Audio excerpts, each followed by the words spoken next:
Eu gosto muito de uma frase que diz o seguinte: a consciência da morte expande a vida. O que eu pude perceber do fenômeno da pandemia, com todos os seus desafios, é que ela nos colocou em contato direto com a morte. Não era mais um pensar sobre a morte, um teorizar sobre a morte, olhar para a morte como um fenômeno que acontece com os outros, ou que vai acontecer comigo um dia, ou, dependendo de que lugar nós estejamos pensando sobre isso, que nem vai acontecer comigo. Não, a morte é uma coisa tão distante. E a pandemia trouxe esse evento existencial da morte, da passagem, do fim, para agora, para dentro de casa. Vocês vão recordar, quando a gente não sabia muito do que se tratava, havia constantemente a iminência de que a gente poderia ser pego pelo vírus e morrer.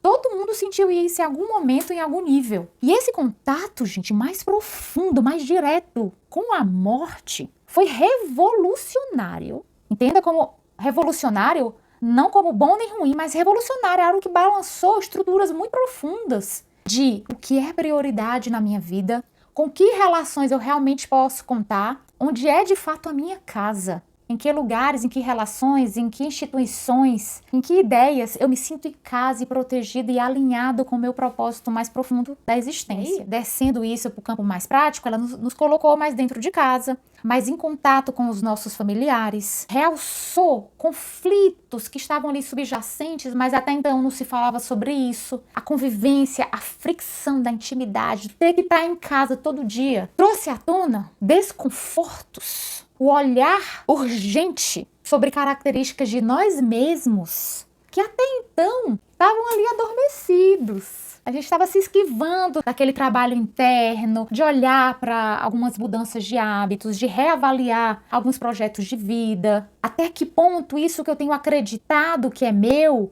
mesmo, é isso mesmo que eu estou querendo? É aqui mesmo que eu quero estar? É realmente com essa pessoa que eu quero estar me relacionando? É verdade que houve um aumento exponencial na procura por ajuda psicológica. Até para quem tinha preconceitos em relação a essa busca de ajuda, o que é fruto de uma ignorância, né? Porque para buscar ajuda psicológica tem que ter muita força, tem que ter muita coragem de se descobrir mais profundamente e fazer as correções, os ajustes que precisam ser feitos na nossa atuação no mundo.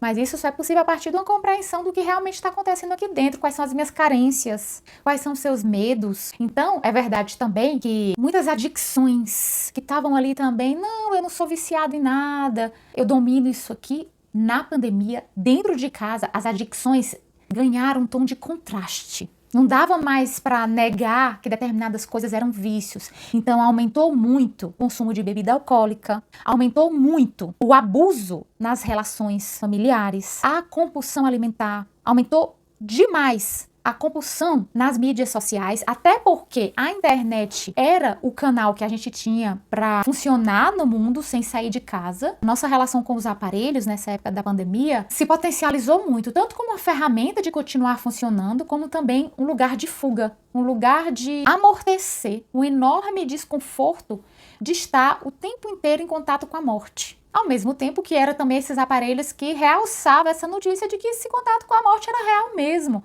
Mortes em larga escala. Esse bombardeio de notícias que fomentavam o medo vulnerabilizou sim algumas pessoas a manifestarem distúrbios que até então em outras condições talvez elas não manifestassem.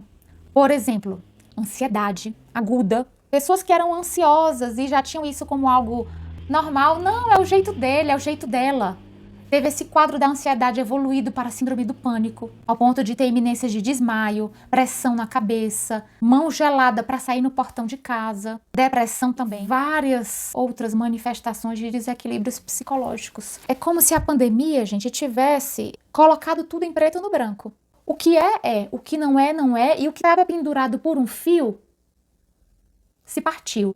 Foi também um período de um grande número de divórcios. Casamentos que estavam ali há anos sendo sustentados por variáveis outras de conveniência que não eram um lugar de conexão real. Com a convivência, com todas essas variáveis de sustentação dessa relação sendo ameaçadas, porque ninguém podia mais sair de casa, ninguém podia mais trabalhar fora de casa. Esse confronto um com o outro essa imposição do encontro mais profundo com o outro, fez com que alguns casais se fortalecessem nesse vínculo e muitos casais se divorciassem.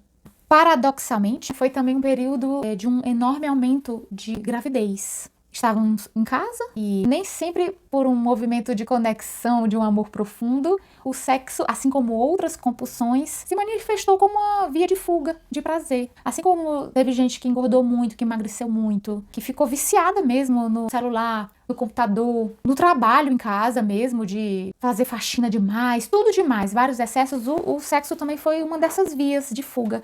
Então houve muita gestação não planejada. Falando aqui do nosso campo de psicologia, de demanda de atuação, o que até então era olhado com certo preconceito, que era a psicoterapia pela internet, passou a ser uma necessidade e a única via. Aumentou realmente em níveis novos na história.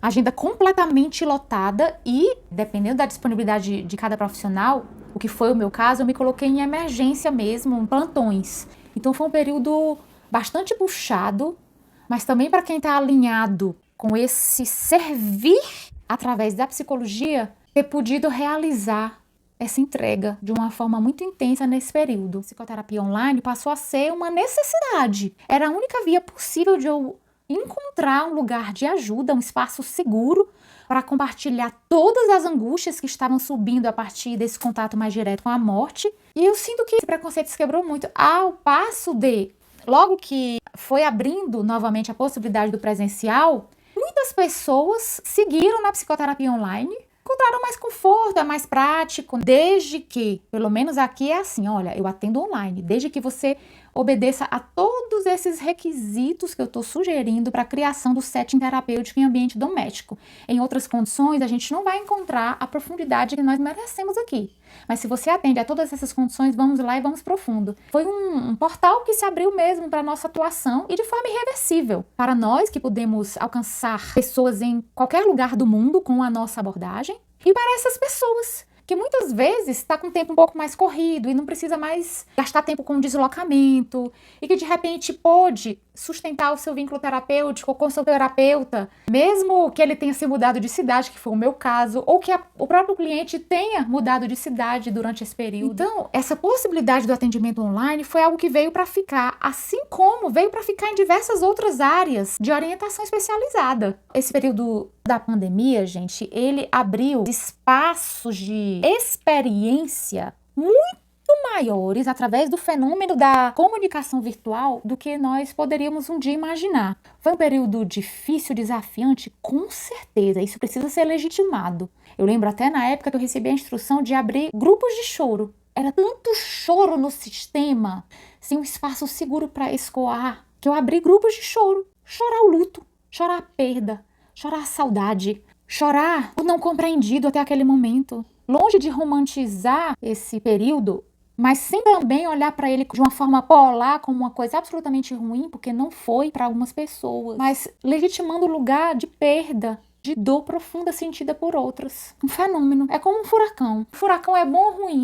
Ele é um fato, ele é um fenômeno da natureza. Se ele vai ser bom ou ruim, vai depender do que é feito a partir do que ele tira do lugar, do que ele mata, do que ele aviva. É uma compreensão que pode parecer um pouco fria pela objetividade, mas aqui, né, eu trabalho com psicologia transpessoal, que bebe muito também da fenomenologia, que embasa várias abordagens psicológicas existencialistas, né? Então é trabalhar com fenômeno, não achar que é bom nem ruim, não é opinião, é um fenômeno. E a pandemia foi um fenômeno existencial para todos, tirou tudo do lugar.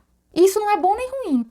Isso abre espaços de renovação e pede espaços de elaboração do luto. Então, legitimado esse lugar de dor necessário para cada um de nós se alinhar com a verdade mais profunda do que é viver aqui, o que é a vida, qual o significado mais profundo da vida.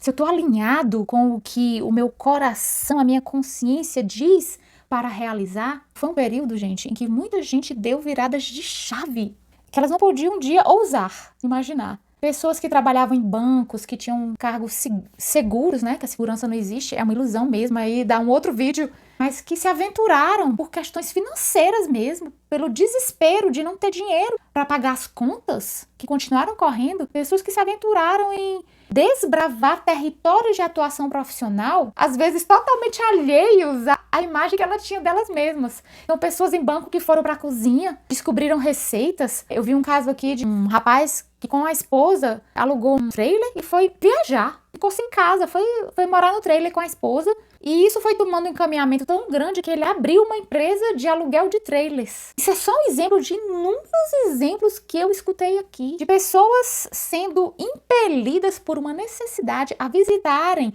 lugares dentro de si mesmas, e naturalmente isso tem uma repercussão fora, que elas nunca imaginavam. Na questão do trabalho, trabalhar com coisas totalmente diferentes, quanto lugares de relacionamento afetivo sexual, pessoas se relacionarem com outras a partir de perspectivas que elas nunca imaginavam, ou seja, houve uma mudança enorme no que era valor, no que era prioridade. Os níveis de conexão afetiva tiveram um espaço muito fértil para se aprofundar. É como você está no deserto e encontra uma outra pessoa ali no deserto. Nossa, são duas pessoas se encontrando no deserto. O que nós temos aqui de mais valoroso para conectar? Então tudo foi balançado, tudo que não era muito importante foi indo para a periferia, naturalmente, porque você estávamos em contato direto com a iminência de morrer o tempo inteiro.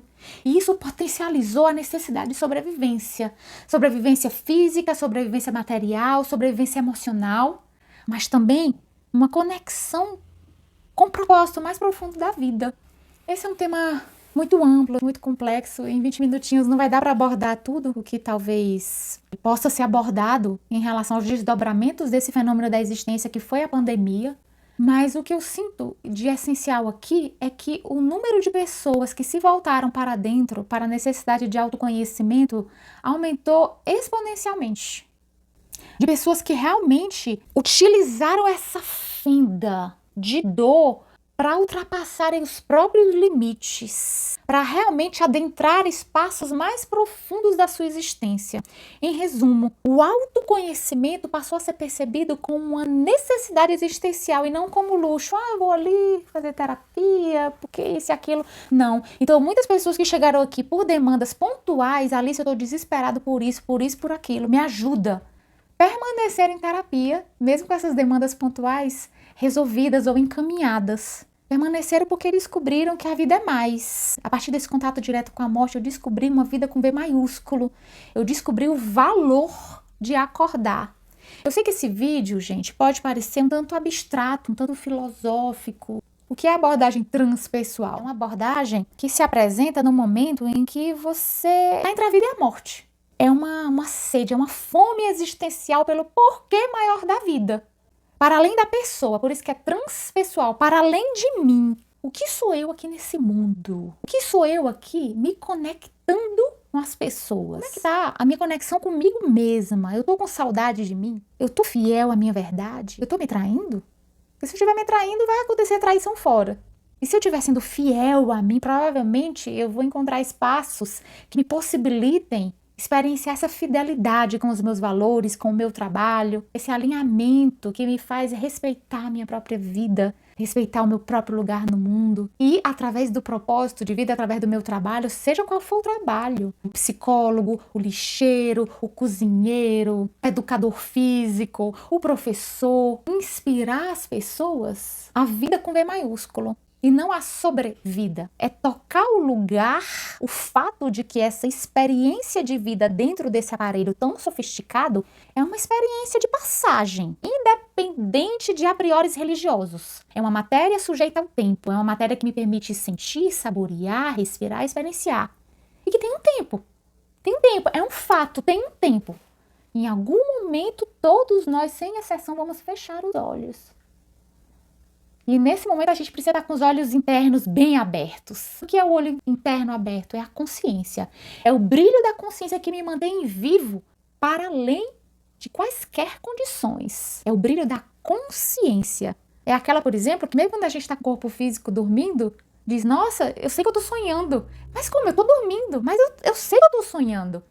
Esse que está acordado sabendo que está sonhando, é o que mantém a gente vivo para sempre. Estou muito feliz, gente, pela oportunidade de compartilhar tanto desse ouro que eu recebo com esse seu momento de busca, de conexão mais profunda com a verdade de quem você é.